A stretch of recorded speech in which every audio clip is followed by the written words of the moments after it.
as the day progresses. All of this overflow has prompted Mayor Eric Adams to ask for a federal state of emergency and for Massachusetts to declare one as asylum seekers flood their states and sanctuary cities. Leadership pleading for help as the tab runs up. If we don't get the support we need, New Yorkers could be left with a $12 billion bill. That $12 billion bill, that's the cost for 3 fiscal years. At the current rate, the migrant crisis costs New York City $383 per family seeking shelters and services each day. With 57,300 individuals in our care, the city says that's a price tag of $9.8 million each and every day. A day after that public cry for help directed at the federal government, we are learning that Mayor Adams is set to meet today with Tom Perez, one of Biden's top aides. But it might be a little too late. New Yorkers are frustrated that non-residents and non-citizens are getting so much help when there are New Yorkers suffering. Protesters shared as much outside of a hospital in Queens that is set to become a tent city for migrants. Take a listen. This whole thing is only going to snowball because the schools are going to open in about 2 weeks.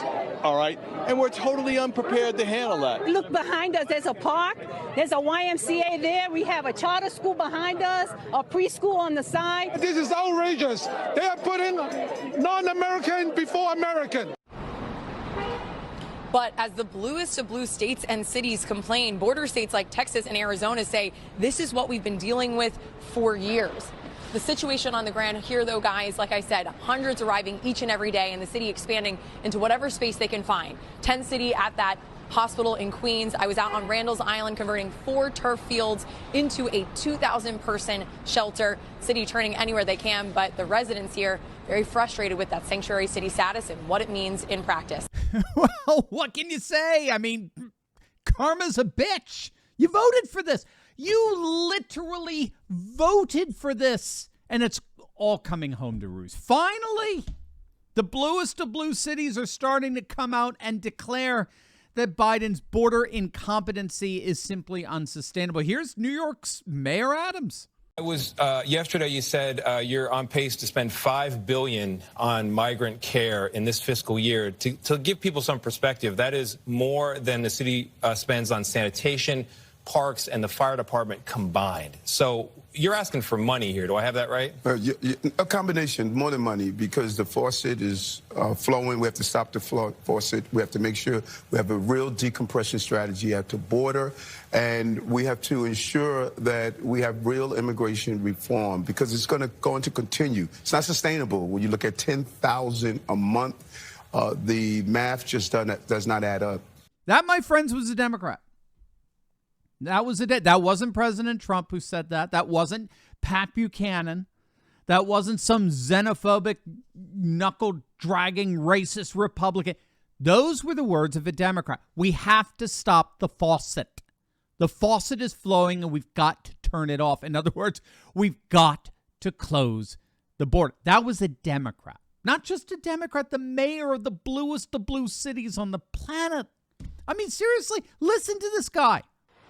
Eventually, this was going to come to a neighborhood near you. Having someone embedded is a good start. That came from the Secretary of Homeland Security. We want to thank him. But I've been very clear on what we need.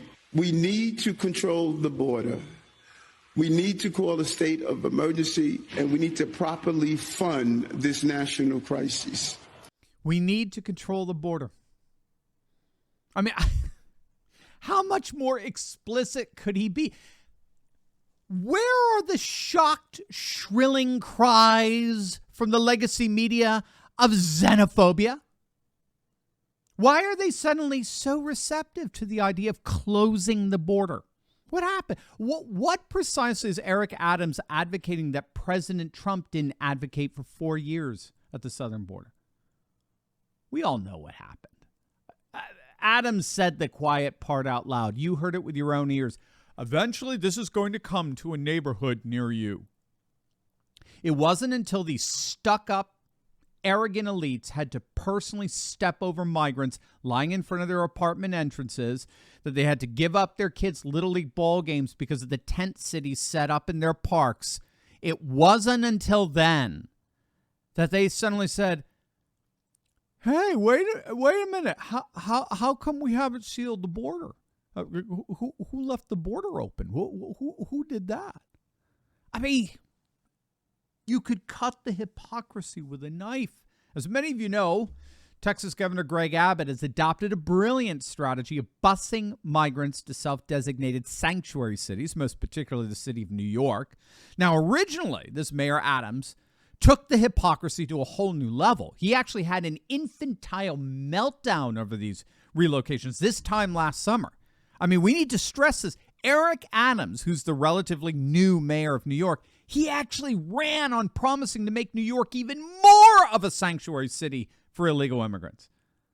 I mean, you can't make this stuff up. He ran on the virtue signaling nonsense of making New York even more of a sanctuary city, and Texas Governor Abbott called him out on it.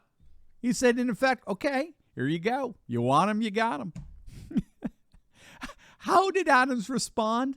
He petulantly tweeted out, Greg Abbott is using innocent people's political bonds to manufacture a crisis. Now, here's the hypocrisy in a perfect meme. So when illegal immigrants show up in Texas, leftists roll out the red carpet. But when they show up to New York, they scream and cry, no, we don't have the resources. Get out. Not to mention Martha's Vineyard. But as you just noticed, Mayor Adams has since changed his tune over the last year. He's not blaming Texas anymore. He's blaming Biden and his incompetency at the southern border. I wonder why. Well, we're going to find out, and you're going to absolutely love the reason. But first, gang, did you know that the latest data from the American Heart Association indicates that adults with fatty liver are 3.5 times more likely to have heart failure than those without? And did you know that the American Liver Foundation estimates as many as 100 million Americans got fatty liver? That's you. That's me. We can't save America if we don't take care of ourselves.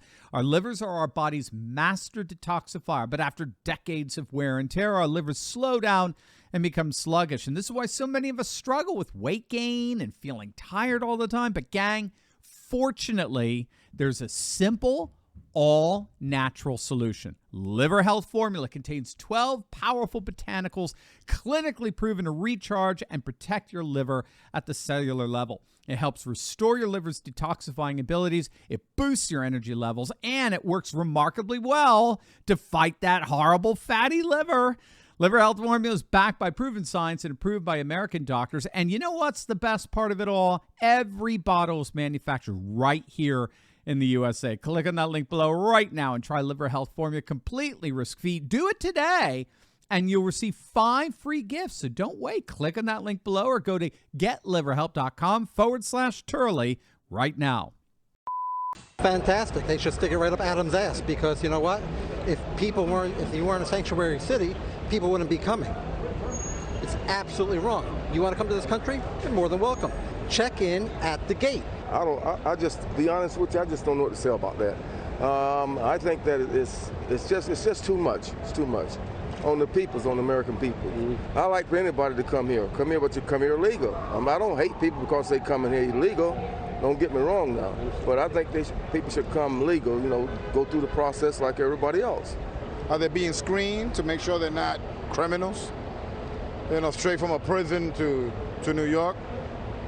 That's the only thing I will worry about. About immigrants, we all immigrants. How old are they? Were they families? Were they single people? There's so many different, varying factors. So, I hope they're being taken care of. We can't continue to just let people flood across the border. It's not safe. We, as the people, can't deal with it on our own. That's the federal and the government. That's their problem. They're supposed to be able to have a solution for things that come up like this. The state of Texas can't do this alone. It wouldn't be happening with a different president, of course, a different administration, and it shouldn't be happening at all, but it should go back. They should put them all at the White House, out front of the White House. The border is a federal responsibility. To think otherwise is foolish. Who is responsible for it?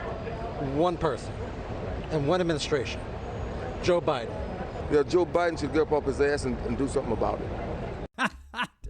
Truer words have never been spoken. That's what greeted Eric Adams when he originally tried to blame Texas. New Yorkers, again, the bluest of blue voters, weren't buying it. They know the reason behind this migrant crisis, and it ain't Texas. They know the reason, and so does Eric Adams, and so does the vast majority of the American people.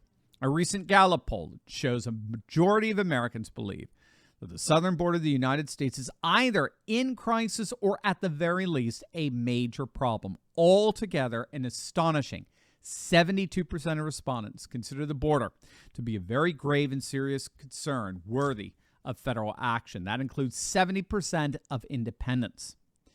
One of the dynamics that we often talk about on this channel is the international concern over border security. It's a direct response that more and more populations are engaged in against the borderlessness of globalism. In fact, the year Trump was elected in 2016, one publication called that year the year of the wall, noting that everywhere around the world, border walls were going up, not coming down. Border security remains one of the single most common concerns among populations all over the world, and we're hardly any different here in the States for that matter. This is and will be a huge winning issue in 2024, with even many Democrats finally coming on board.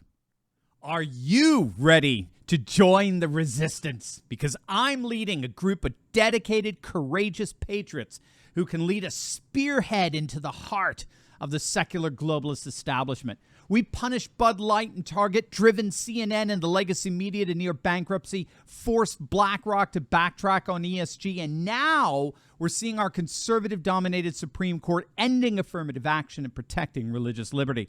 In my Insiders Club, I show you concrete steps to take locally and online that will only keep this mass uprising going until the battle is won.